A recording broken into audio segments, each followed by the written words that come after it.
Conversa com a Fonte hoje falando sobre Páscoa aí. A fonte de informação para os jornalistas são aquelas pessoas que sempre estão trazendo aqui, municiando, né, o jornalista com diversos detalhes, com diversas informações. E hoje nós estamos com 4 fontes aqui para trazer um monte de informação a respeito da Páscoa, trazer detalhes que muitas vezes a maioria da população desconhece. Nós sabemos, por exemplo, que os judeus celebram a Páscoa de uma forma, mas não consideram a passagem de Cristo por aqui nesse contexto, né, Rabino? Sí. Para falar assim de Jesus, na visão da tradição judaica, para a tradição judaica, Jesus foi, na época, falamos na época do segundo templo de Jerusalém, faz 2000 anos, rabino mais de todos os que tinham na época. Sabemos que sabia muito, era importante na época, mas para a tradição judaica não é o Messias. Não foi na época o Messias, e quando ele morreu, o judaísmo continuou seu caminho. Será depois Paulo de Tarso el que vai começar com toda a ideia de Cristo e todos os ensinamentos de Cristo, de Jesus. Mas para o judaísmo continua seu caminho. Para os judeus o Messias não chegou. Ainda continuamos esperando ele. Que pode ser uma pessoa ou pode ser uma época messiânica. Não necessariamente acreditamos que tem que ser uma pessoa que venha a salvar o mundo. Sempre acreditamos que alguém vai chegar para nos salvar. E no judaísmo acreditamos mais em que cada de nós tem que ser um anjo de Deus, tem que ser um parceiro de Deus para fazer desse mundo um mundo melhor. Então, nem sempre falamos as interpretações bíblicas sobre o Messias, nem sempre são com pessoas.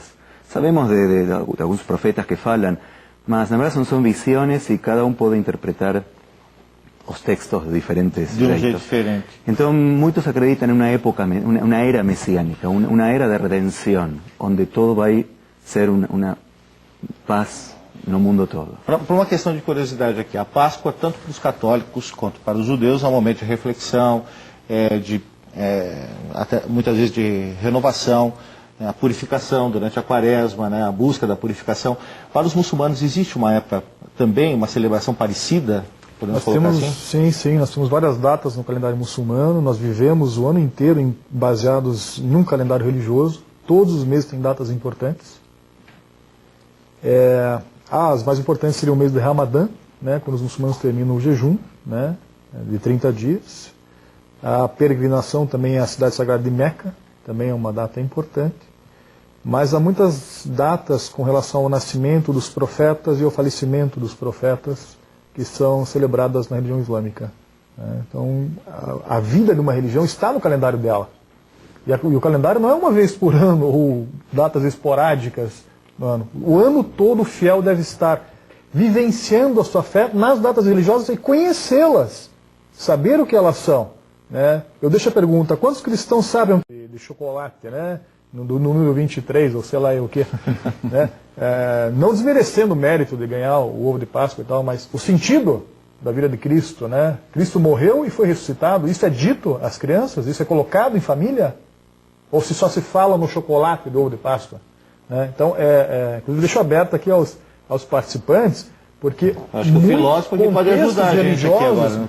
Não se está passando muitas vezes na religião, se passa o aspecto material da data, né? Mas o cerne da questão não se fala. Né? Não se leva as crianças à igreja na Páscoa, por exemplo, né? Elas ficam esperando o ovo em casa. Né? Então, há muitas questões que estão fugindo da verdadeira essência da religião. Eu acho que esse é o problema que a gente está vivenciando nessa era. O próprio ovo, né, que surgiu como um símbolo pascal, né, trazendo a questão do nascimento, do renascer, perdeu-se o sentido. Volto a falar como educador, né, pensando mais uma vez como trazer novamente, ou como voltar à origem, a questão da Páscoa em si, até mesmo a questão do ovo. Aliás, qual é a relação que tem o coelho com o ovo da Páscoa? Né? Coelhinho relação não bota alguma, ovo, né? Mas enfim, a gente trabalhando com os alunos, a gente tenta sempre trabalhar a questão como eu falei anteriormente, no bloco anterior, a transformação de vida. né, se a gente faz nas nossas escolas uma campanha de chocolates, isso é muito comum nesse período de Páscoa, né? Mas por quê? Né? Como ele disse, por que esse chocolate? Que isso tenha um sentido diferente, não apenas o chocolate pelo chocolate ou porque eu quero fazer uma ação social, mas que isso realmente seja um fato, gere uma transformação interior e nos faça olhar para o próximo, nos reeduque para a solidariedade. Talvez esse seja o sentido que nós queremos dar, por exemplo, quando fazemos uma campanha de Páscoa e arrecadamos chocolates. Mas quando ele nos dizia assim, a questão de realmente conhecer o significado da Páscoa, eu como cristão, às vezes me pergunto mesmo, né? Será que todos os cristãos realmente reconhecem a Páscoa como a mãe das nossas festas, né? A mãe das nossas celebrações e por trás dela estão todos os nossos outros sacramentos, todos os nossos outros sinais? Será que os cristãos o padre poderia responder? Padre, há quem diga, inclusive, que dentro das celebrações católicas, a Páscoa provavelmente deveria ser muito mais importante até mesmo que o Natal. O senhor concorda com isso? Sim, a maior festa do cristianismo é realmente a Páscoa. Como o nosso rabino falou, que eles estão esperando o Messias, e que o Messias pode aparecer através de uma pessoa ou outra, eu queria dizer o seguinte: o Messias vai aparecer quando nós, muçulmanos, católicos, judeus, budistas, sentarmos a uma mesa, uma única mesa, e falarmos a única língua de Deus, que é a língua do amor. Então vejam a missão que muçulmanos, judeus e católicos, nós poderíamos, inclusive, porque todas as guerras têm um fundo, né, religioso por trás, né? Os católicos sempre viveram muito pacificamente com os judeus, com os budistas. Dificuldade, né, tivemos, né, haja vista a história com os muçulmanos, né? Mas este esforço, tanto que a gente pode muito bem lembrar, que nós aqui no Ocidente temos as portas abertas para a construção de templos, né, islâmicos, né? Mas os países islâmicos proíbem terminantemente, né? Então não existe liberdade religiosa lá. Nós no Brasil, aquilo que ele falou e frisou muito certo, né? Aqui todo mundo vive pacificamente, mas lá nos países islâmicos não. O Gamal não está concordando muito, coisas, né, Gamal? Não concordo, não. Eu acho que eu posso citar um exemplo não tem liberdade concreto. Religiosa. Existe liberdade. Eu visitei igrejas cristãs no Irã, né, e vi sinagogas lá também. Aliás, a maior comunidade judaica no Oriente Médio é no Irã, para quem não sabe.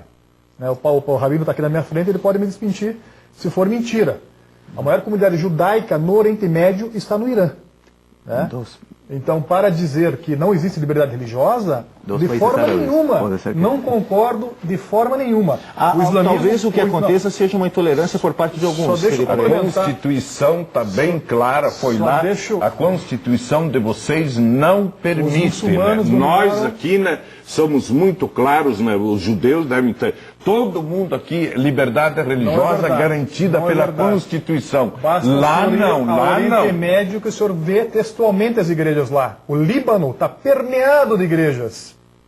E o Líbano é um país árabe. A Constituição não permite. Permite, e metade da população. Vamos voltar para a Páscoa. Vamos voltar para a Páscoa. A verdade tem que ser dita. Os muçulmanos conviveram, só complementando a questão que o padre falou sobre o convívio com muçulmanos, porque os muçulmanos conviveram durante 8 séculos na Espanha e Portugal e deram liberdade religiosa. A liberdade deixou de existir quando as cruzadas passaram a acontecer, quando os cristãos passaram a atacar os muçulmanos.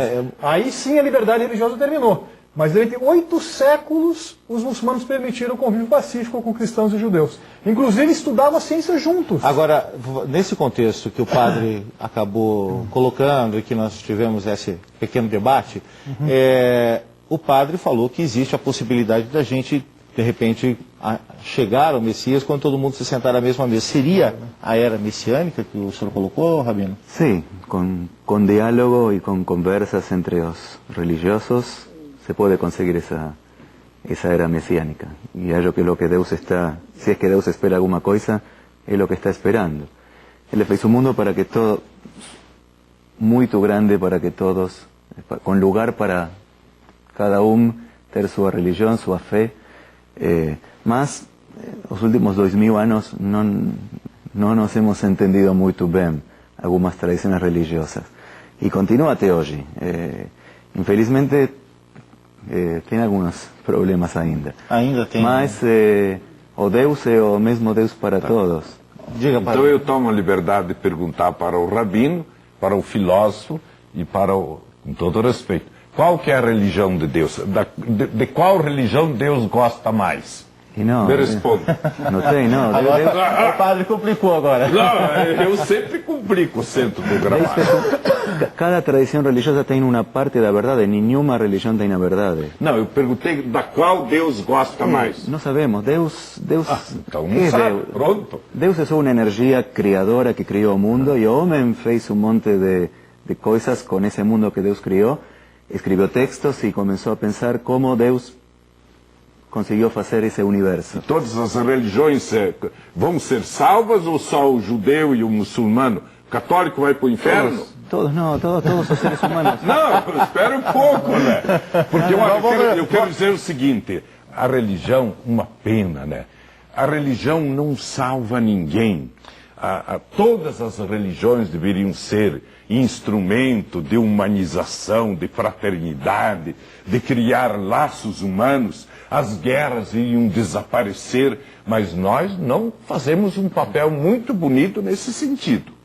Eu discordo de você, padre. Eu acho que as religiões têm esse objetivo, trabalham por esse objetivo, mas o entendimento errôneo das religiões, aí sim leva à intolerância, leva à discórdia, leva a problemas seríssimos. Né? Mas as 3 grandes religiões, o judaísmo, né, que é a primeira, o cristianismo e o islã, são religiões co-irmãs, né, que partem do mesmo profeta que é o pai, que é o profeta Abraão. Né? E elas têm uma relação direta. Né? Tanto é que o Alcorão cita os judeus, cita os cristãos e os profetas que antecederam o islamismo. Né? Então, sinal que há uma ligação. O Alcorão faz essa ponte entre as 3 grandes religiões. Né? Ele não nega, né, o judaísmo, ele não nega o cristianismo, mas ele redireciona ao monoteísmo, né, que havia sido perdido. Jamal, antes da gente ir para o intervalo, você acredita na possibilidade que o padre colocou no começo do bloco de uma mesa única? Pensando e refletindo? Sim, eu acho que é possível, desde que haja respeito com todas as crenças e credos, né, onde os direitos das pessoas de todas as religiões sejam assegurados. Né. Eu acho que chegar à paz é possível, sim. Eu não descarto a possibilidade de paz. E aí, a pessoa que segue uma filosofia religiosa, ela deve ter por princípio justamente a busca do amor, né? O amor ao próximo, o amor a Deus, né? O amor acima de todas as coisas, e primar pelo desenvolvimento da humanidade no sentido que a gente possa conviver, né? Um país, uma cidade, um país ou uma localidade onde não haja paz, não é possível sequer o cidadão sair de casa. Né?